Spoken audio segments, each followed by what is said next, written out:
Cammy Sonkarai, Yeah. Major Stevens, Yes, I remember him. Roy Stevens, I think his name, and then Peter Henry.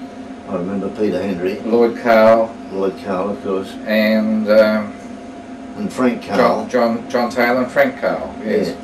That's. And John Taylor and Frank Carl. Yes, yeah. I remember them. Yeah. In fact, I worked with Frank a lot. Yeah, well, you would have done that at 10 Bayer, wouldn't you? Or Yes. 10 Bayer, yes. Yeah. Now, it's. Did you go up on an advance party to 10 Bayer? Were you the first group to go up there? Yes. What was your first impression of the campsite? Well, it was just jungle. And I can't remember whether the huts were already erected or not, but I know that was where the line from the north terminated there. At that stage. And at that stage, yeah. And they brought rice down, bags of rice, which weighed 220 pounds. And they came along and they said, itchy may itchy bag, which meant one man to one bag, and to carry them down to the Japanese cookhouse. So I, as I said, I was fairly fit by comparison, and I put this on my shoulder, and my knees just went from under me, and I couldn't carry it. But Bruce Hunt, he was a big fellow, and he said, "Don't worry about it," and he put bags on his shoulder and he carried them down. And I think later on, when we got back to Singapore, that's when he discovered that he had a touch of cardiac beriberi. Yes. Cardiac beriberi. Yes. Now, did you have contact with Fred Stahl in that camp? Yes, he was Lloyd Carl, or Sorry, or no, Frank. Fred. No. Stahl. Frank Carl. No, Fred. No, not a doctor, an administrator, a captain. Fred Stahl. Oh, Six. yes, I remember Stahl. Yeah. And did you have much to do with him? No, not much to do with him at all. What about George Gwynn? George Gwynn. Hi, Gordon. Hello. Everything's right, thanks. Hi there. Yeah, George Gwynn and I. George Gwynn was non-medical, but he was from Western Australia and he knew Bruce Hunt. And Bruce Hunt appointed him as sort of overseer of one of the wards that I was in. And anyway, he was non-medical, and he disagreed with something on a medical basis that I was familiar with, yes, and responsible, and so I disagreed with him, and anyway, it finished up, we were paraded before Bruce Hunt, and he in no uncertain terms straightened the whole thing out in no time. It sounds like it. Yeah. I feel that if you rhyme Hunt with blunt, you've got the right combination. That's right, yes, blunt Hunt. He was very blunt. Yeah. But marvellous man. Yes. Were you with? You must have had contact with Toyama. Toyama, oh yes. Oh yes, Toyama. I had a lot to do with him. What did you tell us not about with Toyama? him, but he was a cruel, vicious man. Yes. Yeah. Yeah.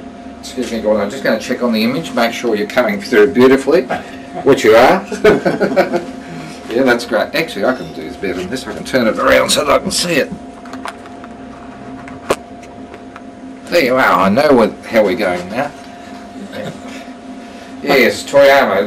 Any incidents that you remember with him? Oh no, there were so many that he was a very vicious man. I think he was executed after the war, wasn't he? Yes. Yeah. Well, if he wasn't, it was commuted afterwards. He would have been sentenced to death. He was commuted to life. Then commuted. I just lost my notes now. When you were in Tambaya camp, 50 kilo camp, were you aware that there was another Allied camp at 55 kilometres away, Yes. 55 kilo camp? Yes, we knew that. Yeah. Did you know the names of any of the doctors up there? No, we only knew that Dunlop Force was there. No, Dunlop weren't there, but Was he there? No, Sir Albert Coates was there. Oh, Colonel Coates, that's yes, right. yes. Yeah, Coates.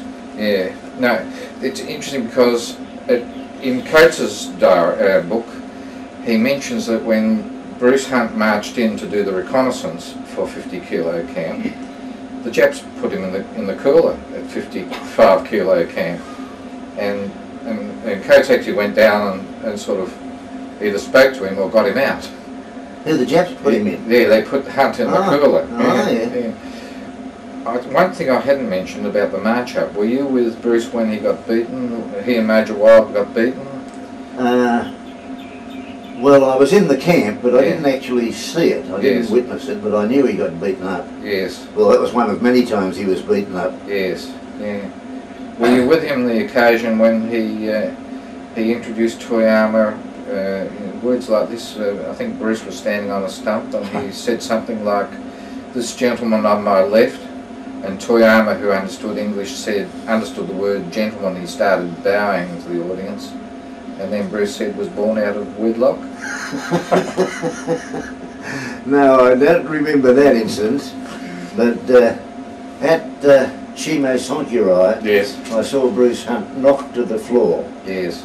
And because they wanted to send men out in the railway and he wanted him to stay in the hospital. Yes. And he was beaten, knocked to the ground, and got up and was knocked down again. Yes. And there was no, no backing down with him. Yes.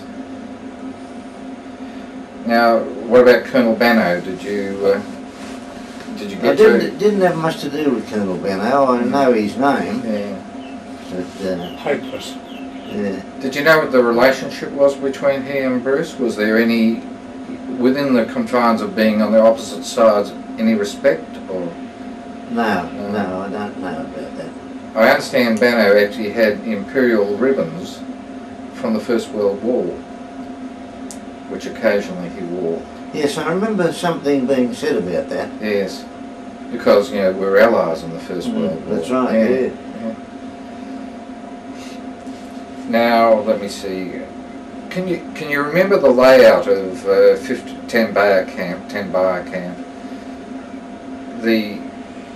I've seen a drawing and it says that there were 3 wells and the creek line. Yes, I remember the creek. Was that a good creek? Did it have plenty of water or? Only when it rained.